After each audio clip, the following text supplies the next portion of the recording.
This next presentation is going to focus on two of the key disease projects that NGA conducted last year. The first one looking at yellow spot management in wheat, and the second one looking at leaf rust management in barley. First question, of course, why the focus on yellow spot?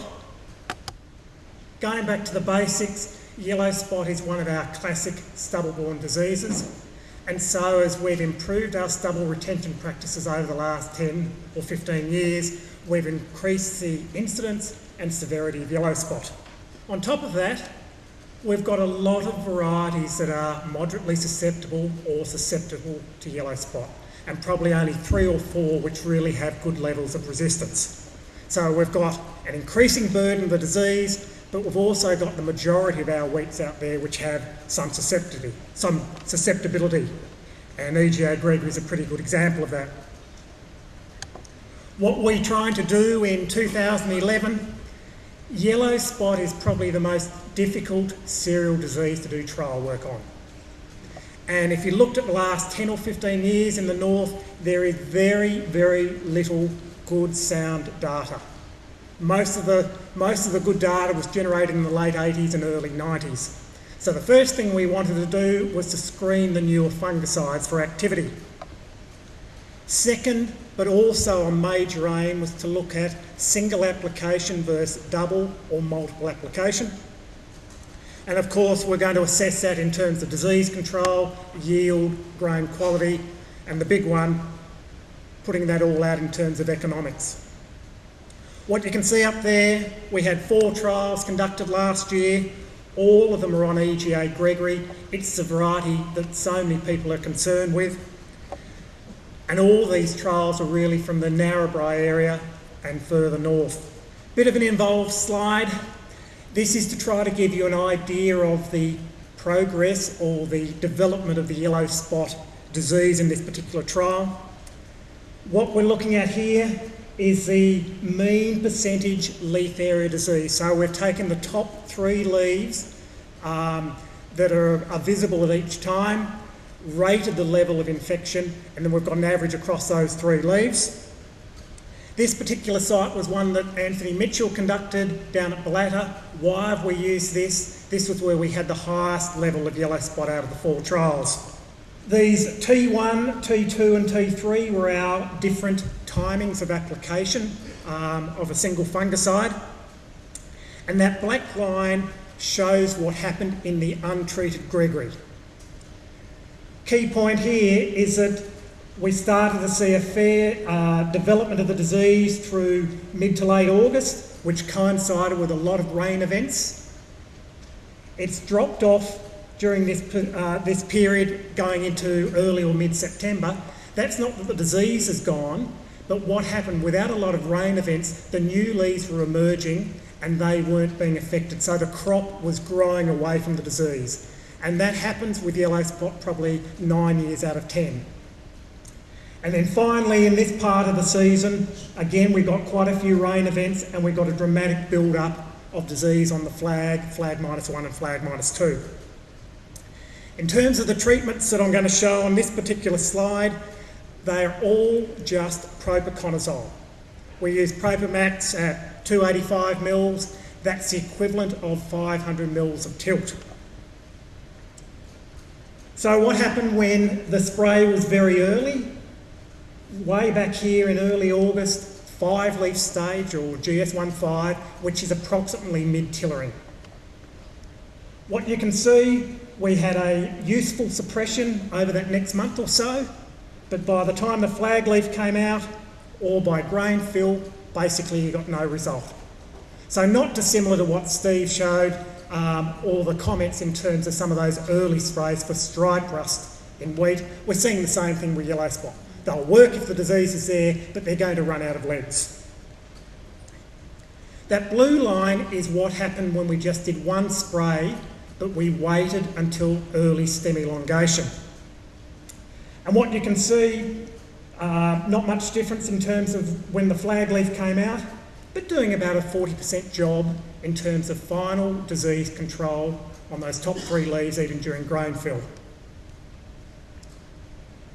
The blue broken line is when we delayed that spray to a flag leaf. Certainly got a cleaner flag leaf out of it, but a lot more damage on flag -1, flag -2. And the last two lines, if they're clear, the yellow was when we put a spray on at timing 2 and 3. The red line is when we also put a spray on early. Now, that's not a registered use pattern. We should only be using any of these fungicides twice in a season.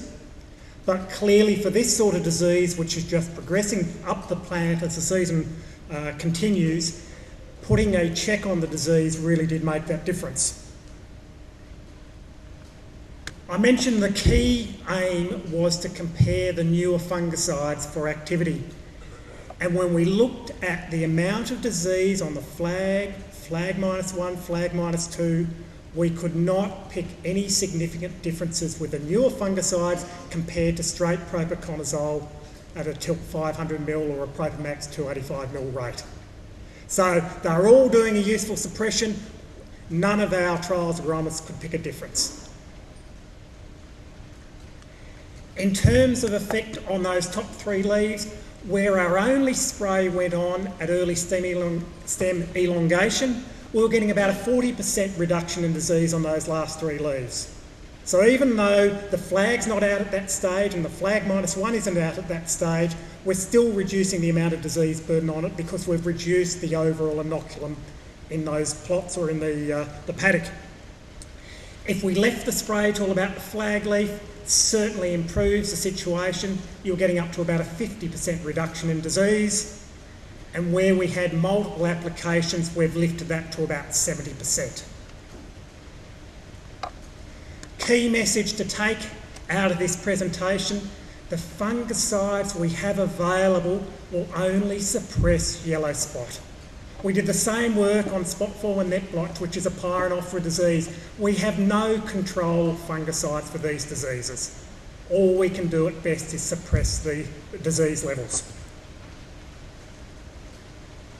Taking it through to net benefits, and here we're looking at net benefit in dollars per hectare. The blue columns are from that site at Narrabri, one of Anthony Mitchell's trials, and what you can see, we had between a $20 and $45 per hectare net benefit from using fungicides on yellow spot last year. Fairly useful. The yellow is the average across all 4 trials we conducted. They were all put down because of concerning levels of yellow spot. As you can see, we probably only averaged about $10 per hectare across the 4 sites. Net benefits, one way of showing that data, just as Stephen Simpfendorfer showed, often it's about return on investment. These multiple applications look quite good in terms of net benefit. They're up around $30 to $45 per hectare. They cost $30 to $40 per hectare in application and fungicide.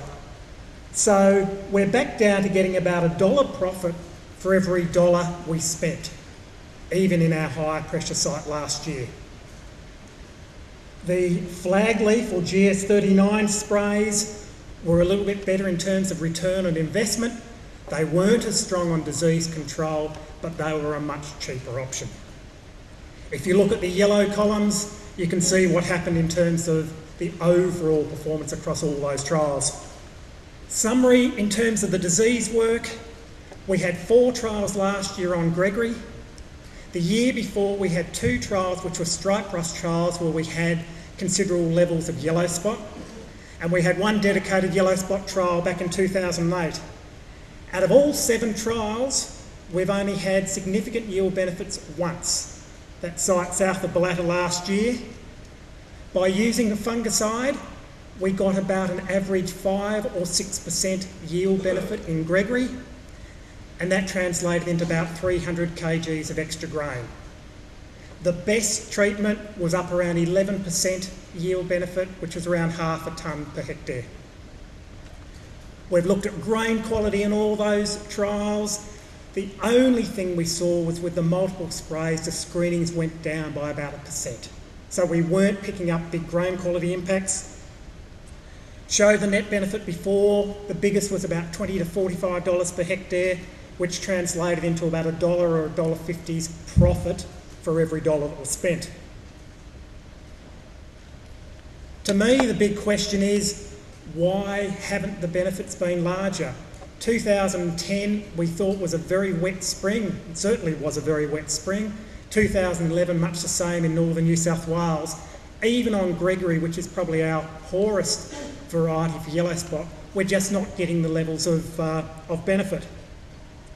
That trial of Anthony's, even during soft dough stage, we only had about 25% of the flag leaf taken out by yellow spot. I say only, from my point of view, that's a heck of a lot of yellow spot disease. At the same time, it was more than 90% of flag -2 had been taken out by yellow spot.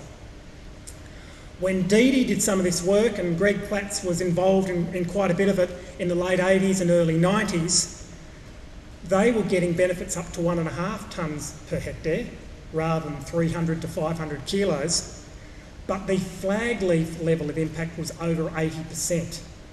So even though we thought it was a high level of yellow spot, it was nothing compared to some of the levels that have been seen in trials previously.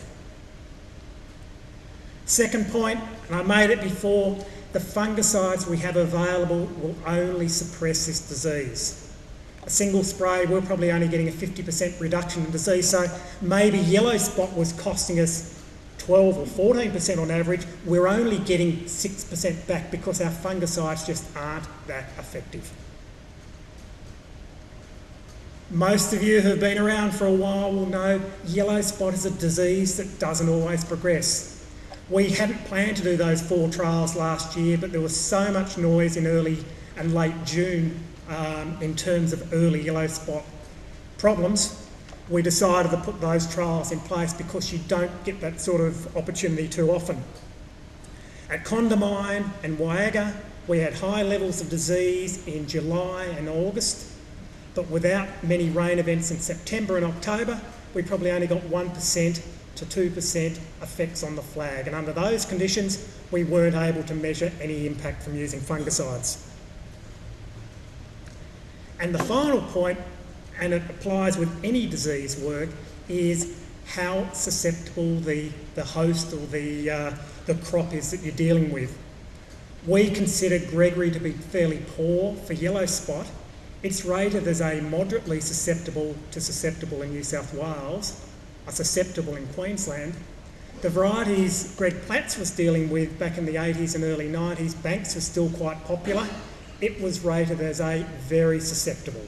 So the level of impact you would expect would be much higher in that sort of variety than what we're seeing today.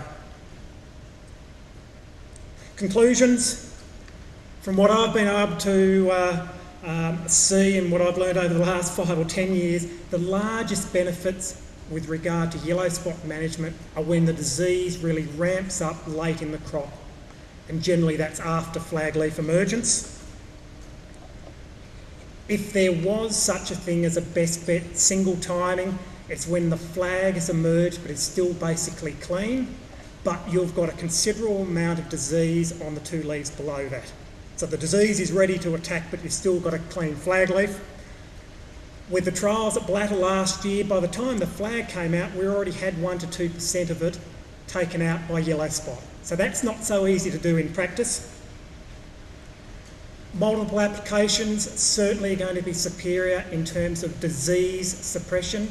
They might not change the story in terms of economics, but they're certainly going to manage the disease in that crop better. And then finally, in terms of the work on Gregory over the last 2 years, the returns on investment have only been, I'd describe as useful, even under moderate disease pressure. That's all for yellow spot for a moment. Just changing the focus completely into barley leaf rust management. Situation 2010, you remember, we had large production areas of grout, which is a very susceptible variety for leaf rust in barley. However, we also had epidemic levels in many other varieties. It wasn't just grout. That photo on the first slide was actually Fitzroy up on the Darling Downs.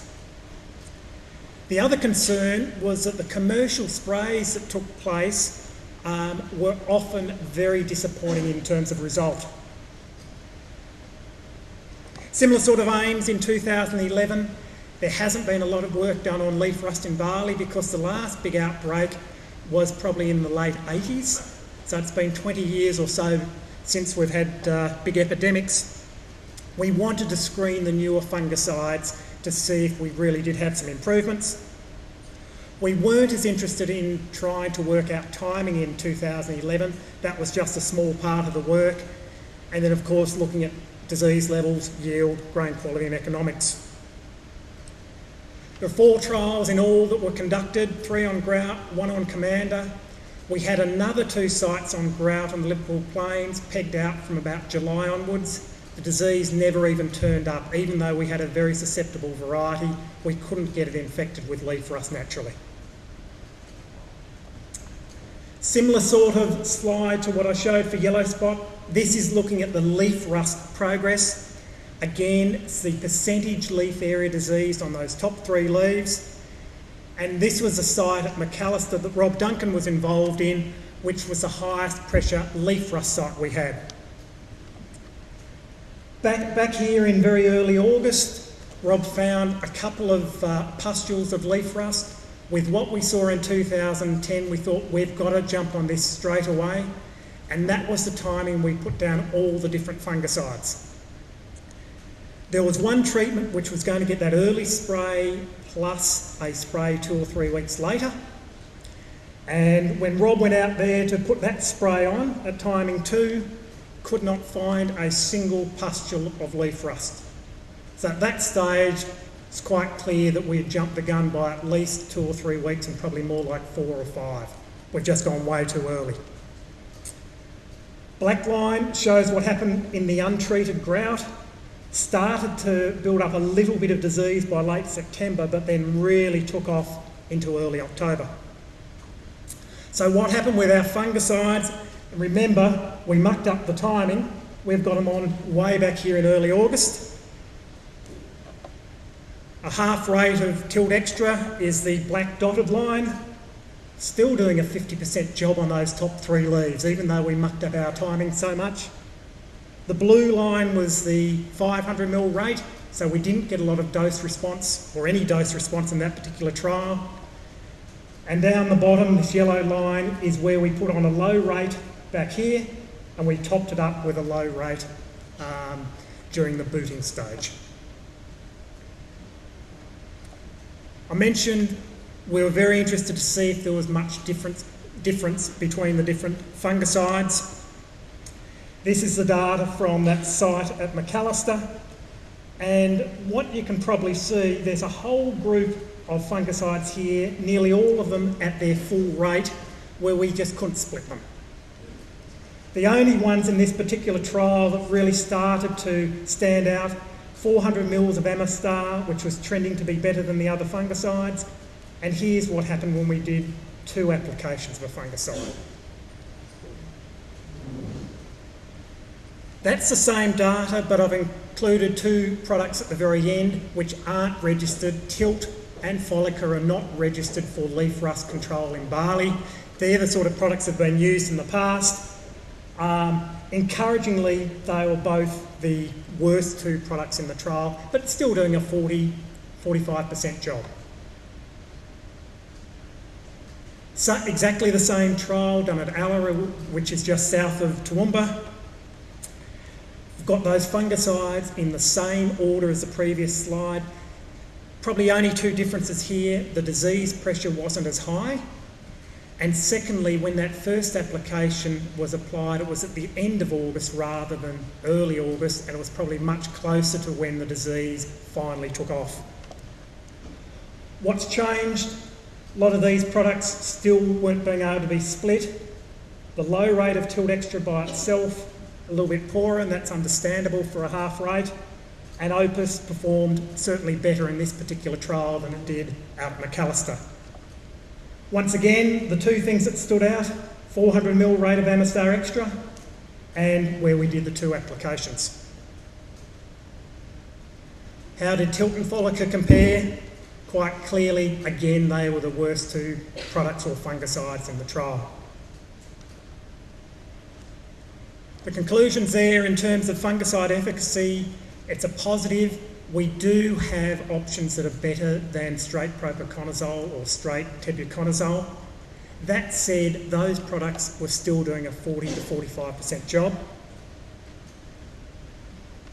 A key learning point for me was leaf rust was exceptionally slow at all those sites last year. And out at Macalister, that first timing was applied, as I said before, probably 3 to 5 weeks too early. But even going on that early, we were still getting a 50 to 60% disease reduction from a single spray.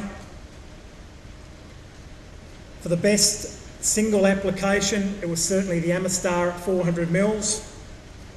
However, for the best leaf rust management, it was clearly where we put down 2 sprays. And in this particular case, it was the low rate of Tilt Extra. It ended up being an 85 to 95% job in both of those trials. It was 100% in another trial which had much lower disease pressure.